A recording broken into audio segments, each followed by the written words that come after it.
Good morning, good afternoon, or good evening, wherever you might be in this fine world. You are listening to the Startup Selling Show, talking sales with Scott Sambucci. That's me. Today's episode is a guest episode, and today's guest is Latane Conant. Latane is the Chief Market Officer of 6 Sense, not Chief Marketing, Chief Market Officer. We'll get to that in just a couple minutes.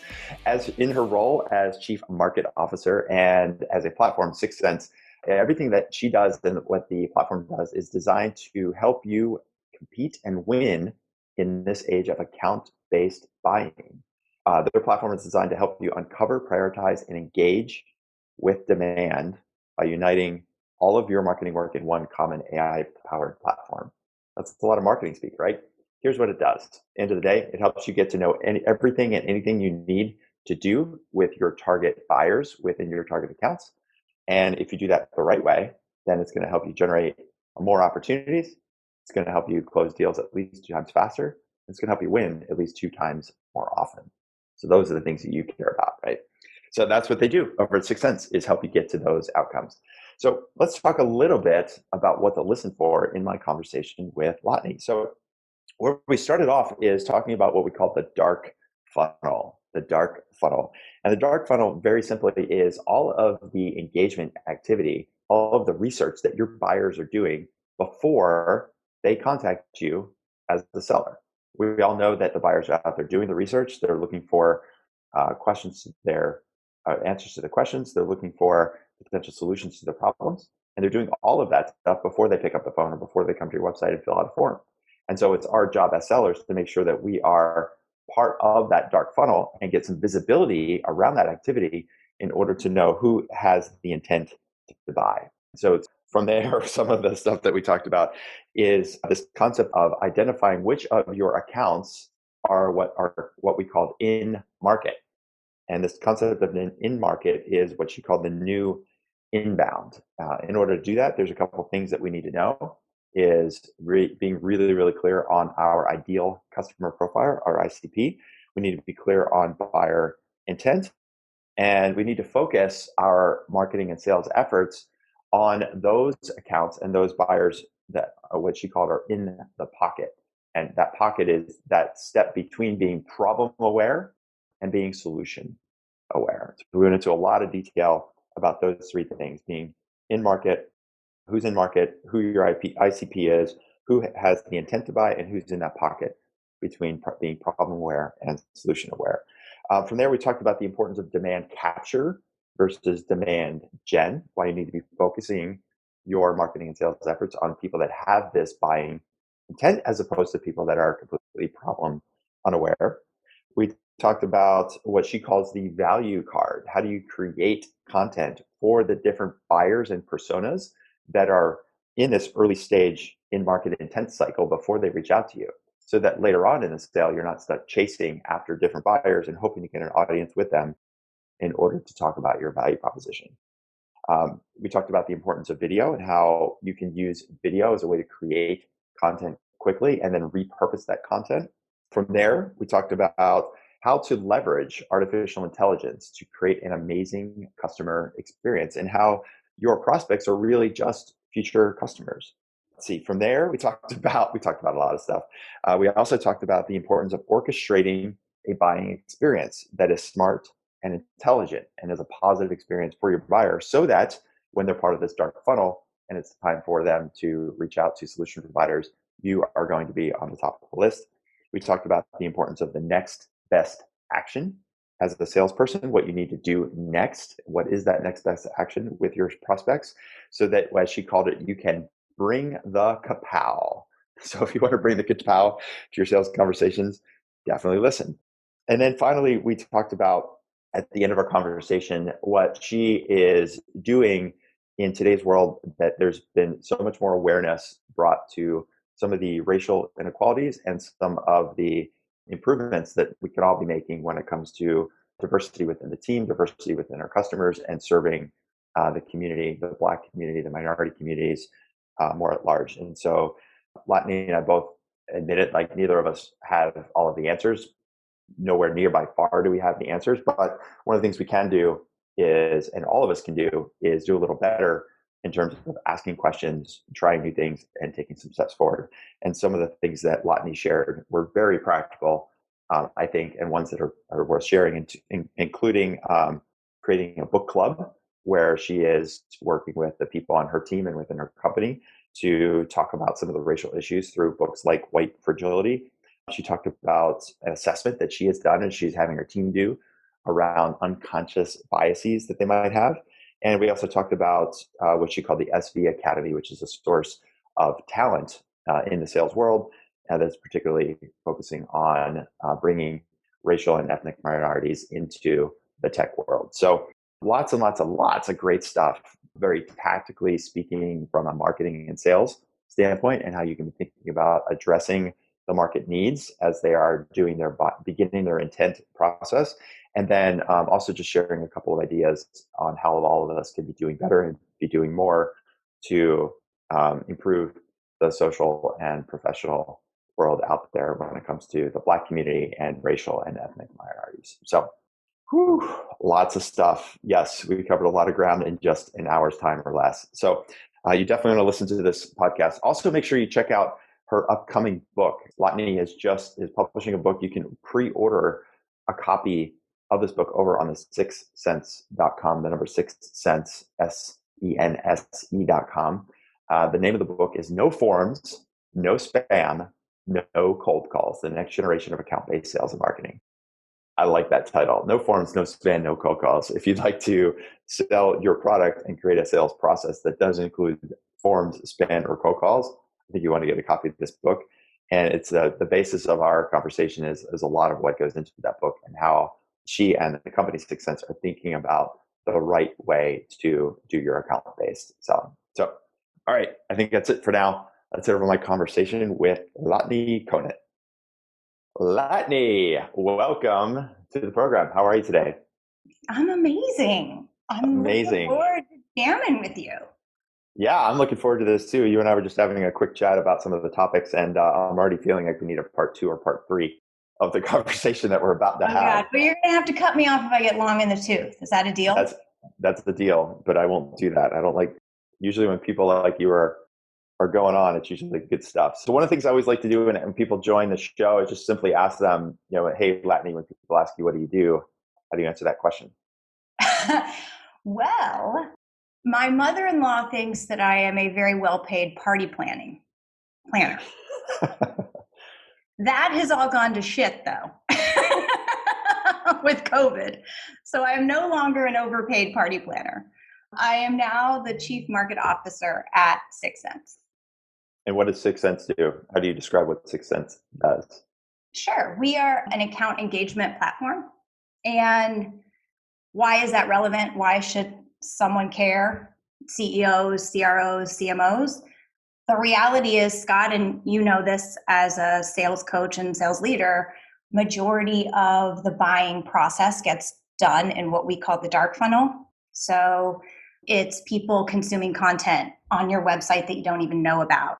It's people consuming content on your competitor's website that you don't know about. It's people researching on, the broader B2B web. And this information is invaluable.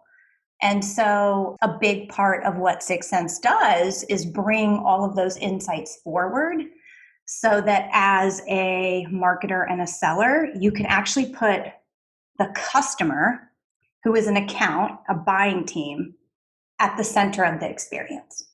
And that sounds obvious, but if you think about traditional marketing, for sure, it's been very lead-based and transactional-based. So I put content out, I gate my content, I hope to get an email, and then I carpet bomb them with spam. I mean, there's laws now because we went so cuckoo bananas with this approach, right? And then we're annoyed that sales isn't following up on our leads, and sales is annoyed at us because they're having to make all these cold calls because they've got a patch of accounts. They don't want to lead. They want to work an account.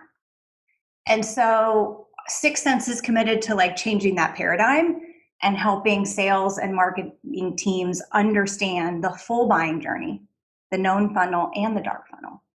and then proactively use every dollar the right way to engage the right accounts and move them through their buying journey. So that's what we do in a nutshell. Well, you had me at the dark funnel because I definitely want to dig more into the dark funnel. It's evil. And then also, of course, like as a salesperson thinking about, I obviously want to spend my time and give my attention to those accounts where I know that they're in the best position to make a purchase or even thinking about a purchase. So if you help me with that, I'm also in. Yeah, Scott, you're exactly right. So we talk about a concept called in market. And we say in market is the new inbound. So if you think about inbound, again, going back to leads, I have a real problem with leads, you'll see. But, a lead is a individual who has raised their hand. And maybe it's a signal that the account is in market. Maybe it's not.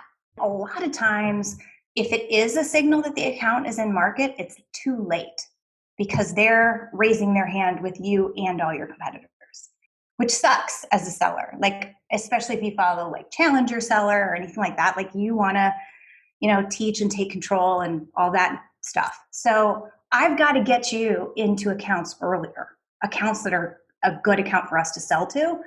And that's this notion of in market. And when I talk about in market, it's using AI and big data to literally predict where an account, not a person, where an account is in their buying stage. So I'm looking at things like, are multiple personas engaged? Chances are if multiple personas are engaged, higher likelihood they're in market. I'm looking at things like what types of information are they consuming? I'm looking at recency and frequency of engagement, anonymous to known. And when I'm able to do that, then all of a sudden I can give my sales team this awesome signal, an account that's ready, and exactly what to do to engage them. I say engage the right way, which means not spam them, not cold call them, really guide their buying journey versus try to control it. Yeah, so the model that I've seen, and you might have a similar model or might use different words to describe it, is you have buyers that start off being problem unaware, then they become, it's called problem aware, then they become solution aware, and then they make that decision. So there's this it's one model that I've seen describe that buyer's journey. So are you suggesting that you're looking at content consumption all the way in the beginning when buyers are in that unaware phase, or how do I think about that content consumption from these different personas? So Scott, your lens is looking at buyer aware, meaning you're aware, not that they're aware or not aware. Describe that. You never had that signal. When you say you're aware versus they are aware, who's the you and who's the they? So being like, we want to look at not our own sense of awareness, because that's, what is it, 70% of the buy. So that's only 30% of the journey. Tell me about those numbers, 70-30. Well, Forrester and a lot of folks have done studies on how much of the buying journey is done before someone talks to a salesperson or raises their hand or engages. So I've seen 56, I've seen 70. It's a lot. Let's agree, like a lot's happening before you talk to them. Yeah. Right. And so what I want to do is I want to understand, first of all, my ideal customer profile. This is critical. I cannot tell you how many companies that I advise for that don't have a strong ICP. If you are a company just getting started and have limited sales and marketing resources and you don't have a strong ICP, you're fucked. Hard stop. So that's step one, is you want to be able to know all of the accounts that are in your ICP. And just for clarification purposes, for those people that are going, yeah, like I know I've heard this before like 100 times, but why? Why am I fucked? Because what you're going to do is you're going to end up spending $1, $2, $10, however much you have, marketing to accounts that aren't even a good fit for you. Right? And so what I want to do is make sure every single dollar that you spend hits accounts that are in your ICP. So that means they're a good account. They can get value out of your solution. You can make them successful. They're the right tech fit. Tech fit industry, all of the things. But I add another layer to that, which is are they showing intent? Mm-hmm. Okay, because there can be, so I'm going to first of all show you your ICP. Say these are all based on who's bought from you before and Mm-hmm. patterns that we see. These accounts are a good fit for you to sell to. That could be 30,000 accounts though, 50,000. I mean, whatever, depending on your business model. Just because there's 2,000, 30,000, whatever accounts that are a good fit for you to sell to doesn't mean that any of them are showing intent. There could be a segment of them that are under a rock. They're not doing any research. They're not showing any signs of life. So you talk about buyer aware. They're not aware. They don't care. Yeah, they're problem unaware or buyer unaware. Yeah, I don't want to spend any money on them. Okay.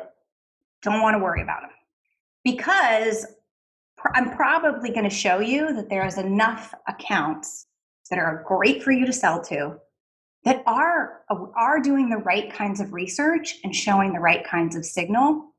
And that's where you want to point every single dollar to. And if you start to understand exactly where they are, your engagement strategy and tactics changes and becomes optimized. Optimized for the buyer in that you're doing things that resonates with them and is leaning into their process, but also optimized for you in terms of how you spend.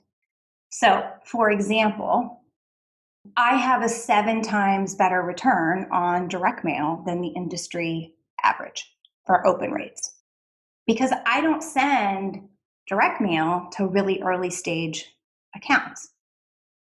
I use programmatic display. What is programmatic display? It's display ads, basically. Oh, okay. So because that's a very, very cost-effective way to advance them. Mm-hmm. Then I turn on like LinkedIn ads as they move because that's more expensive and they're showing more signs. Then we send direct mail. So it's just kind of being able to tweak the dials based on the buyer journey, but it's all about having these insights. And for us, like what we advise sales teams is the ideal time for sellers to engage is when people go from, what did you call it, buyer aware? Well, I call it problem unaware to becoming problem aware, and then to go from problem aware to solution aware. Okay. So you right between problem aware and solution aware, mm-hmm. There's a pocket. And you want to be the first person who gets to them in between those stages. And how does a seller today know if you're in problem aware or solution aware? They're just kind of guessing because they don't have the full picture. I show you the full picture and actually timestamp and trigger that for you so that you can make sure you're in the pocket every single time. Okay. So I just want to pause here because there's a couple of things I want to dive into a little bit and just accentuate because one, this idea of like basically ignoring the people under the rock that are problem unaware, because like I get this question all the time as a sales coach. Like, how do I show need? How do I, like you hear about like developing need or showing need or helping your customers understand their problem.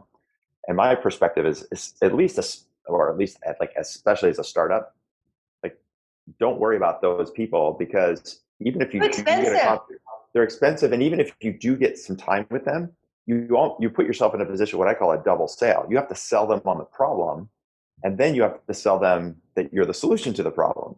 And we've seen this where people go, wow, thank you so much for spending those last 9 months helping us understand our problem. Now we're going to issue an RFP. You're like, yeah. So yeah, there's probably a time and a place in your company's growth down the road, way down the road, where you can have account enterprise reps spending lots of time. But for now, there should be enough market just to the people that are in that pocket that you're talking about. You should be able to find and sell to those people and grow just on that segment of that market population. Because if you can't find and sell to those people, you got a much bigger problem. Well, that's why I talk about the concept of a chief market officer, not a chief marketing officer. Tell me more about that. Because, so, I mean, we're going to kind of go down a rat hole, but Call it a rabbit hole. a rabbit Don't hole. worry, we'll bring you back. Okay. So, I mean, CMOs, we can kind of get a bad rap. 80% of CEOs don't understand what we do or trust us. So we have short tenures, blah, blah, blah, blah, blah, right? And there's a group of us, kind of led by a lady named Christine Heckard, that think the problem is we've sort of miscast what we do. And we've been focused on the ing. Like, you don't call it the chief financing officer. You don't call it the chief selling officer. It's the chief sales, the chief finance, because it's focused on the function. And so my job is to focus on the market and making sure that there is product market fit and there is in that ICP enough accounts to work. Otherwise, there's something wrong with our fundamental like brand promise or, category that we're in. And so, too often I think CMOs get themselves wrapped around the axle in terms of like the ing, which is I wrote a blog or I got some website traffic. Sweet. Like, is it even people that we care about, or is it my mom? My mom loves to check out 6 Sense because she like wants to support me, don't care. So it's just sort of recasting the role to be more focused. And, if you want to have a company, you need a product, you need a market, and you need sales. I love this approach because, like, we talked a little bit, and I want to dive more into this. You and I talked before we got on the recording about this tenuous conversation that happens between marketing and sales about lead generation and lead development. And you were saying earlier about how salespeople don't want to spend a bunch of time developing leads, right? So from a marketing standpoint, like, oh, we did these posts, we published these white papers, we did these videos, we are doing the things that are getting. Why aren't you working the stuck lead dashboard? Why aren't you doing what? Why aren't you working the stuck lead dashboard? The stuck lead dashboard?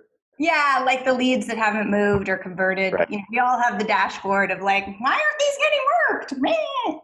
Right. The marketing team is complaining about that. Like, oh, we spent all this time, money, and they came to our booth and like got a bunch of squishy balls. What the hell? We beeped their badge and they said yes to the white paper, and then they signed up for the webinar they didn't come to. But yes. Look, they're a marketing qualified lead. You should be working those leads. Yes, exactly. Yeah, got it. This is really cool. So we start with ICP, then we get to intent. Is then once we have the intent, which is focusing in that what you call the pocket, is that what brings us out of this dark funnel? Maybe is this where the dark funnel comes in? Yeah. Or are you describing the dark funnel? No, I mean, the dark funnel is all of the research that's going on across the 8 to 10 people on a buying team for whether you call it 50% or 70% of the sales cycle that you don't know about. And my job is to shine a light on the dark funnel. Mm-hmm. So now you have your ICP, you have the intent within your ICP, and you understand that sweet spot of accounts in market. That's when stuff gets really interesting. Right? Because, and it's fun. That's when it's like you and the CRO coming together and being like, okay, what are we going to do together to like it's not I think a lot of, there's a misconception, and even the role of demand generation is that you're generating demand.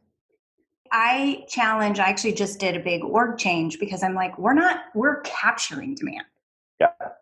So you got to think of yourselves as, how do we capture this demand and be the most enticing, engaging experience and really lean into customers? And that's what's going to make us successful. Yeah, and this is the other one of the frustrations I mentioned earlier with this idea of a double sale. Well, this other frustration that I see a lot of times in salespeople is, well, I got this lead, like I've got this person who downloaded the white paper. So I'm going to contact that lead and then use discovery. And then perhaps the person will then do a demo. And then with that demo, I then have to like figure out the rest of the organization. And that's really hard to do as a salesperson. Like, I've done it, and it's hard to start with a person, a point of contact, and then try to spread to figure out who is even engaged. Like, I might be dealing with a middle level manager who is feeling the fire every day with this problem burning in front of them. Yeah, but Then no I one go, else cares. They're yeah. like, Then whatever, once you get dude. into the organization 3 months later and you finally get a meeting with the chief marketing officer, they're like, yeah, that's just not a priority for us right now. And you're like, ah. So what you're suggesting is we actually just front load that discovery of who is interested, where's the intent, and because you're able to identify those 5 or 6 or 8 or 10 personas, that intent absolves us from having to go find those people because those people have already shown the interest. So it just Picture flips a heat everything. map. It's like flips the whole sales process upside down to me. Totally. So, Scott, picture a heat map. Yeah. And on this heat map, I've already looked at every sales cycle that you've won. And I've seen these are the people that have to be involved for a deal to go down. Totally. And we do this Okay. all the time with our clients. We map this out. All right. So, and it's always up. So, but this is always on AI, looking at patterns, refreshing. Mm-hmm. Okay. You log in, go to your account, and there it is, red, yellow, green. Who's lighting up? Who's not lighting up? Mm-hmm. And so then you can start to see, okay, these are the personas lighting up. What type of activity are they doing? What does that mean? Are they at a score that's healthy enough that warrants me reaching out? Or do I let my friends in marketing continue to warm them up? That's kind of the new paradigm. But it is different and it changes. Like if you have a outbound team, which we do, it does change the paradigm with them because it's all about multi-threading. Like it's not about getting a meeting. And you know how it is in sales, like once someone like latches onto you, sometimes it's very hard they feel like you're like betraying them when you like try to go wide or up or whatever. And it's like, I'm just doing my job. Like, I think you're great, but this is my freaking job. They think it's like this big betrayal. But again, going back to the suite, there's a window of an opportunity where you can multi-thread and set the expectation then that you're their person, but you're also this person and that person and that person. Now you're fine, you know? Yeah. And so that's like part of this idea of, okay, we're not creating demand, we're capturing demand. And as soon as we see this signal of end market, we're kicking off a whole host of things to set us up for the most success in this deal. Yeah. Yeah. I like that analogy a lot around, I thought I was the person or the guy or the gal, and they want to be the hero. My friend Chris Duggan talks about this all the time. Like the people in the organization want to be the hero. They want to be the one that found you and introduced you to the company and like, look, we found the solution to this problem. Aren't I great? And the problem is now once you've got that single point of contact, you're kind of dead. And so we talk about it from a selling standpoint in the outbound strategy, not even marketing, but just outbound, you should be multi-reach across multi-thread. And Right. what you're suggesting is that if marketing can do that, then it makes that part of my sales work even easier because that CEO or the CFO or whoever has already shown an interest through marketing materials that we've sent out in what we're doing. They're engaged with solving this problem in some way. Yeah, honestly, it's about being as scientific and data driven as possible. Mm-hmm. And using signal to dictate the best course of action. So let's talk about that because there's a couple of questions that if I put on my startup CEO hat, I'm an A-round company with 50 people and some salespeople, and I've got a chief market officer, whatever we call that. While we have some cash and we have some resources, it can feel daunting to think about like the content that we have to create and distribute across this organization. If I know that there's 5 or 6 or 7 eventual buyers, stakeholders that are going to get involved, number one, I can't send the same content to the CEO as I'm sending to the director of operations because they care about different perspectives on the same problem. So I've got to create different content, which is time consuming and daunting. Then I have to figure out like who is engaging with it and then be able to hand that over to a salesperson in an intelligent way. So like, first of all, just tactically speaking, how do you recommend to companies a strategy for creating the content so that you can have this multi-thread approach with marketing? I love this question. Especially because when I started about 19 months ago at 6 Cents, it was me and one other person. So I wrote I was writing the blogs, and it's like, oh my God. Because now I look on the site, I was like, oh my gosh, it's like I could spend days. Well, people can't see me on this, but a lot of wrinkles, a lot of bags. That's what it took.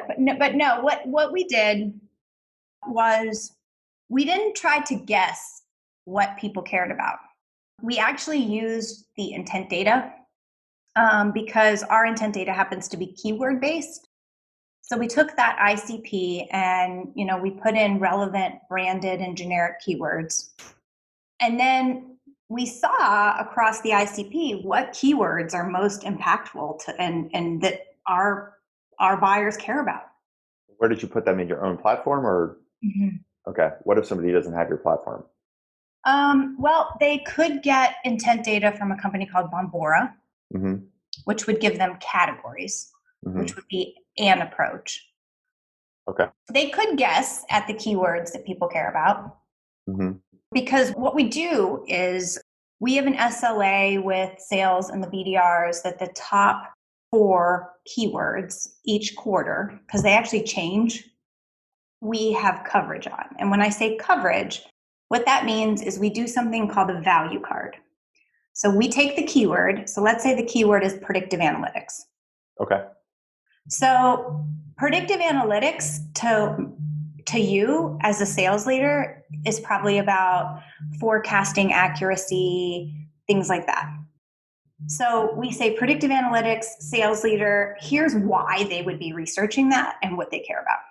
Predictive analytics for a demand gen leader is lead scoring. That's probably why they would be researching that and care about that, mm-hmm. right? For marketing ops, it could be something different, right? So we take each keyword and the personas, and I would say you don't even need to do, we do 5. I could just do sales and marketing, mm-hmm. and if I was just getting going, but take the keyword and then understand, well, why would that be relevant and why would they care? Mm. And then that's the basis of what we write about, what we think about, how we build cadences. And so when and how we run ads. So it's all about matching the keyword. Why should I guess what my ICP cares about when I can see in the data what they care about? Yes, we are off and running in my conversation with Latane Conant. Thanks so much for listening to the Startup Selling Show. I got a couple of quick asks for you, and it's an ask that's different than some of the asks that I've asked of before. Usually I ask you to write a review or share our podcast with other people or go over to my website and download a copy of our book. But in this case, in this ask, what I'd love for you to do, my ask of you is if you can recommend for me a guest that is a member of the Black community, somebody that is a racial minority or ethnic minority, somebody who you feel like could be a contributor to the show in the type of content that we're sharing, I would very, very much appreciate you letting me know who that person is. Even if you don't know the person personally, but you've heard them on another show or you're following them on LinkedIn or some other platform, or you're working with somebody, maybe it's a coworker, maybe it's your CEO, maybe it's a coworker that's in marketing or sales, that you say, man, this person is really great and we definitely has something important to share around sales and marketing and the types of conversations that we're having here on the Startup Selling Show. If you know any of those kinds of people that can be great contributors, I would love to know about them. One of the things that I've been doing over the last couple of weeks in the wake of the George Floyd killing and learning to understand more about the racial and ethnic inequalities that we've got, not just socially across the world, but also professionally within the tech world. I've gone through and looked at my own podcast, and I've been doing podcasts now for 4+ years, coming up almost to 5 years of doing this podcast. And after over 100 shows and just scanning back over the guests that we've had, I've never had a featured guest other than Steven Anderson, who's helped me with some Daily Dose episodes, that I've never had somebody that's been a member of the Black community. And over the last couple of weeks, as I've been doing my own assessment and analysis of what I could be doing better, what I could be doing differently, I realized this is a big blind spot that I've had in the show. And I'm certainly going to do my part to do some outreach. There's people that have already got on different lists and people that I'd like to do some outreach to invite them as a guest if they're willing to join us on the show to share their expertise. But a lot of the guests that we have are recommended to us. They're inbound guests, people that have either said, look, I'd love to be on your show. They're working with a PR agency that suggests that guest to us, or they're people that are recommended to us. So if you can think of someone or two or three people that we should have on the show that is a racial minority or a member of the Black community, I absolutely positively would love to get an introduction or at least know who that person is, and then I can do the outreach myself. So that's it for now. That is my ask. This time on the show. Please help me out with this. Certainly, again, going to be doing my part, doing some outreach on from our perspective on people that I've been researching over the last couple of weeks. And if you can help me with that, even better. So that's it for now. Head back to my conversation with Latane. Sure. I like this a lot. So and this idea that the keywords will obviously change, and we'll talk about this in a couple of minutes around just thinking about where we are in the world, right? At the time that you and I are having this conversation, it's June, and we're finishing up Q3.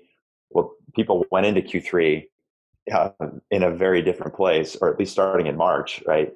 Starting in a very different place. Like as a leader in a business, the problems I'm solving and the way I'm thinking about the market are a lot different 3 months now, 3 months later, post-COVID versus 3 months before. So this idea that the keywords are going to change quarter to quarter, I think is important. And the then go ahead. Well, I was going to say, secondly, the idea that taking that phrase or that keyword and then saying it's the classic, what's in it for me? So predictive analytics for salespeople, predictive analytics for marketing people, predictive analytics for CEOs, same phrase, same language, totally different meaning. Yes. And it's just a grid. The other thing I think is a little bit like people don't read, but they can push play. And video, especially post-COVID, like I think that I would encourage pre-COVID, I would have said if you're going to do video, it has to be quality and, there's this, and that's kind of expensive. But post-COVID, like the bar for video is pretty low. And it's a lot easier to crank out video content. And then you can actually take one video and create like 25 derivative pieces of content and posts pretty effectively and efficiently. And like, I didn't have budget to go and like do a bunch of thought leadership and do a bunch of studies. And so like I created Talking Sense and I'm like, I'm going to go find the thought leadership and have them on my show, And then all of a sudden that became a show, a script, a blog, you know what I mean? And so just kind of being savvy about how you think about content helps. Yeah, just chopping it up and then using it and repurposing it. I think a podcast is a great example of that, or a webinar that you might record. And we do this, like I'll do a LinkedIn video, it'll be 6 minutes long, but then we transcribe it and then that could turn into a blog post, or we can take that and make tweets out of it if we want to. Or we can assemble a bunch of those back up and then create like a little mini ebook if we want to. Yes. So it's just like produce once, like it's like, I don't know, I'm a working mom. So it's like, you want to like cook once and like eat 3 meals from it. Same concept. Totally. Well, I like how you just broke that down, because it does feel overwhelming if somebody says like, okay, that sounds good. I should be marketing to these different personas and creating different content. But we're a small team. We only have one marketing person, or it's a marketing person and a couple of SDRs. And so this idea of a value card, like number one, going back to knowing your ICP so that you know what they care about. Number two, seeing how those needs or focus terms have changed over time. And then number three, this idea of a value card, just a simple grid saying same concept. What does it mean for the different people? And then from there, I almost feel like if you know your market well enough, you could probably just like kind of, it's like a little toy. You just crank it up and you just go. It's right? Kind of paint by numbers. Yeah. I like that. Cool. So then on a broader scale, so we talked about this manual process of creating the content, and then you start talking about insights. So how do you think about insights, and where do you get the efficiencies of a tool like artificial intelligence over time as your company grows and your organization grows? Where's the lever? How is that a lever for you? Yeah, I mean, I'm like all in on it.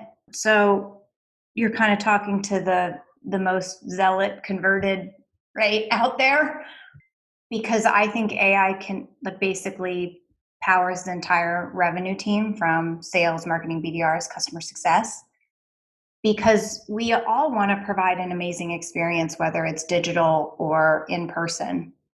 And there's so much happening under the iceberg. And if you don't have that information, it's just really, really difficult to do. So that's where, so I think AI comes into the picture to uncover those insights to start, which we talked a lot about.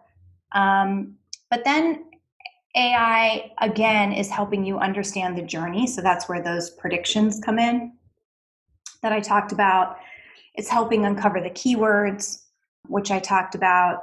It's helping do basic stuff, like know who's on your website. I mean, I can't tell you how many people just don't know who's visiting their website. That's like having teenagers and not knowing who's coming and going. It's just not responsible, Not to say it doesn't happen, it's just not responsible. It's not responsible, right? You don't want to be that house that everyone parties at. So, so a lot of people just need that type of AI to be able to de-anonymize their website. And then it becomes more advanced and it allows you to actually orchestrate experiences. So I want to make sure that my chatbot knows who you are and directs you to the predictive analytics content because I know that's what you are researching and interested in. And so that's what I'm going to suggest. Yeah. Or my chatbot knows you're late stage in the buying journey. So I'm going to ask for a meeting. Whereas if it was early stage, that would freak you out. Right. So it's being able to orchestrate these smart, intelligent experiences. And then what's happening, which is so exciting, is this notion of next best action. So the place where we're seeing it the most right now is with SDRs and BDRs. So, for example, I talked about that sweet spot of when, buyers are in the pocket. So my BDRs know that, and then AI tells them you need to fill out the buy, click this button to purchase all the contact information, click this button to initiate the cadence, right? So it's sort of teeing up the next best action for them. Because again, we're not creating demand, we're capturing demand. And that's really understanding what buyers are doing in their patterns and the AI being able to take that in and say, this is probably the best course of next action. Yeah, what I appreciate most about that, Latane, is that we're not relying on AI to do the work for us. We're relying on it to get us the information so that we can do the right work at the right time. Right? Absolutely. And there's so much data and information. It's impossible for any one person to know what to do or for any one manager to train somebody. When you see this, do this. And when you see that, do that. It's just it's too big of a set of actions. So if instead we just let the AI sort most of that out, and I still have to hit the sequence or I still have to get. Right. And I want you to bring I call it the Kapow or the panache. I want you spending your time doing the personal video and, doing those extra things that make us really stand out and being human. I don't want you to be spending hours researching 10Ks and 10Qs and whatever. Let's let the machine do that so you can establish the human to human connection. So that's I think a big part of it. The other thing that we've seen, and we learned this the hard way, is you have to show people the why behind the AI. So if it's just a score and it just says do this, people tend to not trust it. Mm-hmm. And so what you want to be able to do is say, this account is in market and here's why. These 6 people have engaged. This is their pattern. These are the sites they've been to, and that was a huge game changer for us. And we had to learn that the hard way, going from just showing predictions and showing recommendations versus here's the recommendation and here's the why. Mm-hmm. Yeah, I'm a researcher by nature. Before I take an action, I tend to research, and I just wanted to, like you said, the why behind it. And this idea, like you mentioned, the personal video as an example, it sounds like a very minor example, like when to send a personal video. And you just talked about the importance of video, right? And we hear this all the time now. Salespeople, video engagement is through the roof. You should use whatever tool it is, Vidyard or BombBomb or Right. Box, whatever that is. So I could sit and do 30 personal videos that are only a minute each, right? But that's really probably 2 hours of my day. Do those videos, send them out. But if only 2 of those 30 are leads that should even are even ready to get the video, what was the point? So I'm doing what I think is the right thing. I'm doing the progressive thing. I'm doing video. Everybody says I should be doing a personal video. So look, boss, I just did 30 personal videos as an SDR. I sent them out, but it's like, okay, that's cool. But what if you only had to do 2 to the ones that were ready for the video? Then and the others, maybe you just commented on something on social because that's what was the best thing to do with them. That was the best action for them. Yeah, that's cool. I love this. It comes back to time. So I'm a recovering software salesperson. And I remember my first little bag that I was carrying. And my boss was like, Latane, the only asset you have in sales is your time. That is the only asset you have. You have to be way more. I was being too generous with my time. Anybody would spend time with me, I would spend time with. Totally. Rookie mistake. And so that's like what the AI, I think, is doing, is saying, when is the right time and how do you use your time? And if you can get people in that pocket all the time, like that's where predictable revenue growth starts to happen. Yeah, I want to transition to that in just a moment. The one thing also I want to accentuate that just came to me as we were talking through this is this whole conversation we're having, Latane, is about us as sellers. What's the next best action? How do I bring the Kapow? How do I orchestrate experiences? That's all important for us because of the time, the limited time that we have.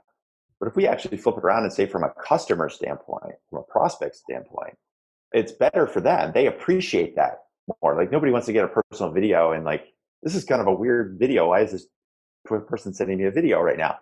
Like I think of it from a shopping experience, like going to Nordstrom's. Like what's that experience like at Nordstrom's? When you go to an expensive restaurant, what's the experience like at a restaurant? You sort of like, you appreciate that they know what they're doing. They know you want this table. They know when to ask for drinks. They know not to bring the main course out before the appetizer is done. They're like, wow, this is an awesome experience because it's been orchestrated. So not only for us from a time standpoint, but for them, it's so much better as compared to what else they're getting from everyone else. Well, that is the premise of the book that I just wrote. Tell me about that. Because when I started 19 months ago at 6 Cents, MarTech is a crazy industry. And I was learning all these terms and I just was freaking out. It's like, I don't know what the fuck I'm doing. I don't understand any of this crap. And so I kind of had this big inferiority moment, like, meh. And my husband was like, you gotta play to your strengths, play to your strengths. I was like, I have no strengths. Shut up. Stop giving me advice. I didn't ask for advice. Yeah. So anyway, some tears, some tequila. And I was like, I come from customer experience. So Appirio was the company I was at before, 7 years.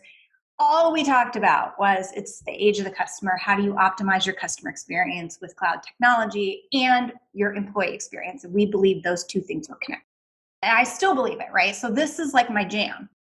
So I looked at what we, not necessarily just 6 Cents, but the industry was doing to market and sell. And I'm like, we need to check ourselves, and prospects are future customers. So what are we doing with their experience? And what if we declared that their experience is the North Star? And that's the genesis of no forms, no spam, no cold calls. Because when you go to buy, Scott, you want to research. I'm not going to rock into my CEO and ask to drop or CFO and ask to drop a bunch of money unless I've done my homework. I've really researched. I understand. So what do? We put up a form so people can't do their research. That's annoying. I don't want to give you my email, right? I've had to declare, I have how many emails? I have 28,000 unread emails right now. I've had to declare email bankruptcy twice. Maybe I'm ADD, I don't know. But I don't need any more emails. Okay. So, we in B2B, I mean, and just in general, we send 300 billion, no, just B2B, 300 billion emails a day. That's crazy. That's like, so no one's reading, so that's our other move is spam. And then the last move is the cold call. And I'm not saying no calls. We call, but there's a time. And there's a time for the personal video. There's the time for the phone call. It's not when I don't know anything about you and you're spoofing my kid's school area code and I'm in the middle of a board meeting and I see this ringing and my heart drops because I think it's my kid's school and it's you're trying to tell me something I don't even know. That same thing. I've had that call. It's the worst, Yep. So why is a 530 calling me right now? There must be something wrong.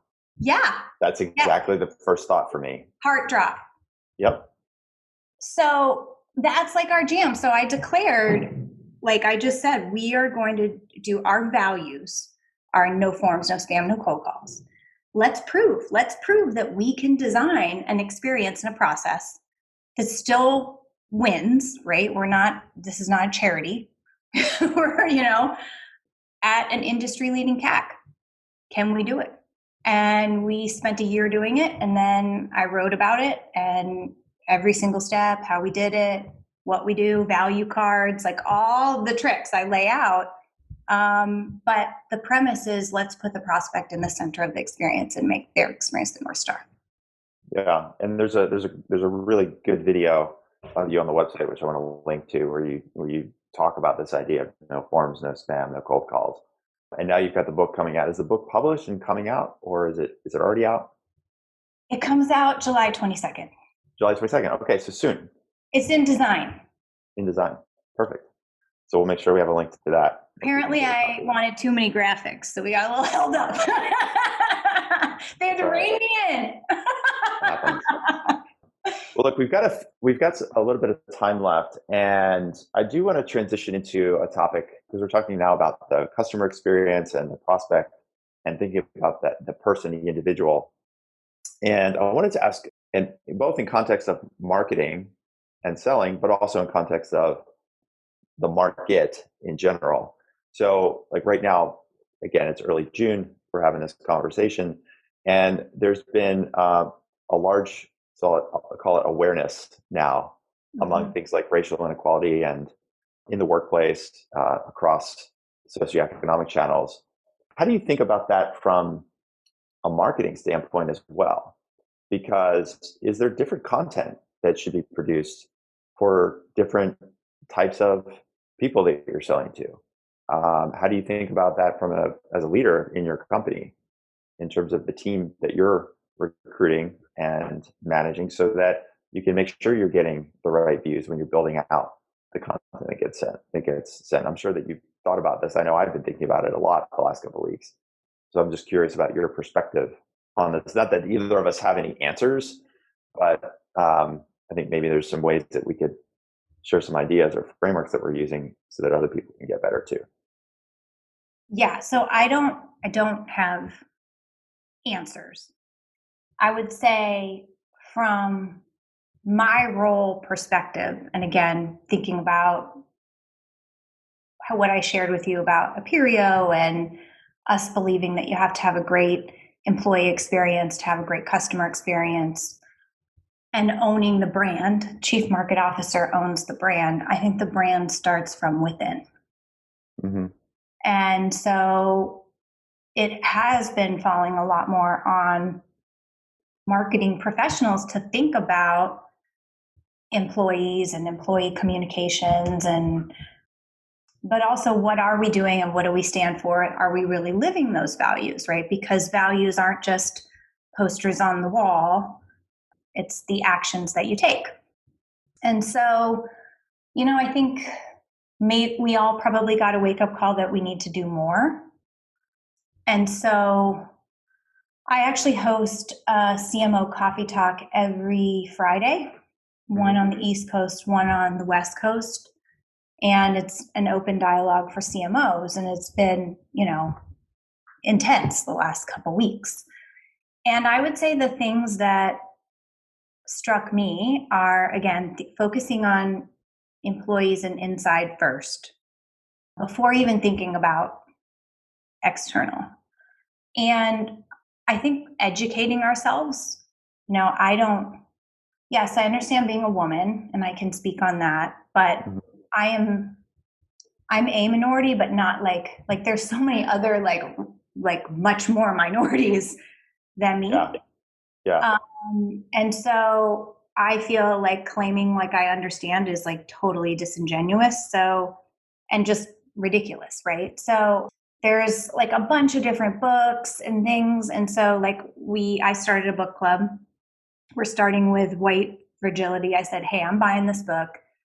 I know I don't have answers. And the first way to like solution is to understand. And anybody at Sixth Sense who wants a copy, happy to buy it for you. We can talk about it. So just like starting to do that. The other thing is, and especially for small companies, is I found out there's a trailhead on Salesforce for unconscious bias training, and it's free. So, What was that called? Unconscious bias. Okay. And there's, I've taken tests too. Like you can take tests and it'll like give you like, do you have unconscious bias? Because we can think that we're not racist or we're not, and sometimes you have unconscious bias against your own. Like I found I have unconscious bias against women and I am a woman, right? I mean, it was only slight, but I was like, holy shit, like I'm advocating for women, what? And so it sort of starts to like help you cue into these things that maybe you've just done, don't understand like their impact on other people. So, that's something that we're going to roll out for the team. And, hiring is tough. We haven't licked it. There is a really good organization called SB Academy for BDRs, SDRs. So they on minority BDRs and SDRs and actually train them. SB Academy? SV. SV, as in Victor. Okay. Yeah. And so, we've done a great job, I think, getting diverse talent in at that level. And our goal is to promote from within from a sales perspective. So that's been we're just starting, right? But that is a way. And then of course there's things like, we're talking to insight partners about, if you like the PE firms have bigger resources than we do as portcos. So partnering with them to say, hey, let's team up together, like across the portfolio and do things. Cause I'm not, we're not Salesforce. I'm not going to be able to like give $1 million or whatever. I mean, we diverted our charitable givings, but it's, it's a smaller thing. So I think just thinking about how do you band together to maybe make more impact. So those are some of the things that we're exploring. Again, no answers, but these are, the way I look at it is been following different friends on Facebook and other places, just like you trying to figure out like, where am I with this? And one of the things that I've seen a couple different ways is it's okay not to know not what to do, to not know what to do, but it's not okay to do nothing, right? You got to be doing something. And right now I'm in a lot of the same phase you're in, which is trying to take some small steps that to educate myself. And if there's something I can do that I'm doing that seems to be working, share it with other people. So just like the book White Fragility is one I've seen recommended a number of times. I didn't know about this trailhead on Salesforce with the unconscious bias. So that's something like whether it's on Salesforce or some other site, I think going out and doing that assessment to see what biases we have. Knowing about the Academy, the Academy, we'll put a link to that. I'm curious on the CMO coffee talk, you said there've been some, I think you said fiery, or what was the word you used about the conversations? Well, we've just been through a lot, right? Yeah. COVID and then, and what happened, people are looking to us to have answers and it's challenging. Yeah.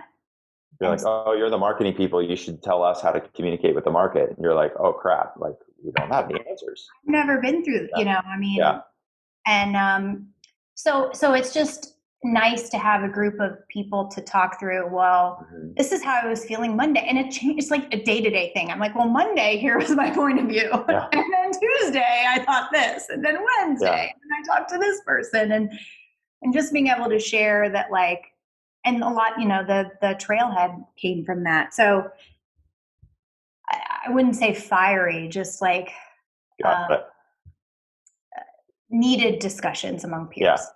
Yeah. Cool. Well, listen, Latane, this has been awesome. I definitely have like more and more questions, but I think it's a good place for us to start. I'll definitely be sharing lots of notes. We'll also share we'll do a promo email and all that, so we can share it with you, so you can share it with your tribe when this comes out.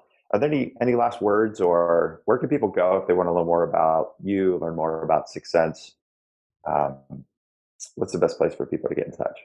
Sure. I'm on LinkedIn, very active there. I'm a member of Revenue Collective, so I'm on the Slack channel there. And if you're in Chicago, please join. I'm the chapter head. And of course, sixthsense.com.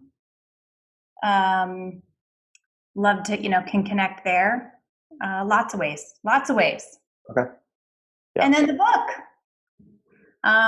You can actually go and request a copy early if you want. Oh, okay. Is that on your website? Yep. Okay. Cool. It's just Sixth Sense /the book. Okay. We'll definitely put a link to that as well. Awesome. Thank you so much for your time. I'm really glad we made this happen. Thank you. Yeah, it's been a lot of fun. I've learned a ton. Can't wait to get this show out there for everyone else to listen. And I might be hitting you up for a part 2 in a few months. All right. No problem. All right, Latane. Thanks so much again for your time. I really appreciate it. It's good to talk to you. Talk soon, Scott. Bye. Do you know who would be good for a part 2 on my team? Yeah. Ernest, who is an African-American male, runs our SDR team, ex-NFL athlete, amazing. Ernest is his name? Yes. Cool. Let's do it. So engaging and just great. Be a good person. Great. Can you do an email intro right away and we can get him on the show ASAP? Yeah. That would be fantastic. Because, just like topically, top of funnel stuff is something people are just trying to get a lot of answers to right now because of the COVID, landmine, like the explosion of COVID. People are trying to figure out, okay, the old way is not working. I got to come up with some kind of new way. So anything around that, and then the sales development challenge that people have is always top of mind. So just the topic is super timely, and I'd love to get Ernest on the show as well, just because it'd be a good follow on to this, and then him being African American would be great too. He's very he's one of those people that you just want to follow. You're like, well, cool. I like those people. I like following people who know what they're doing because I don't have to do much of the thinking. I'm like, oh, he said do this, I'll do that. Yeah, totally. All right, well, I'll do that email intro, and I really appreciate it, and we'll be in touch soon. All right, thanks, Latane. Talk to you soon. Cheers. Bye.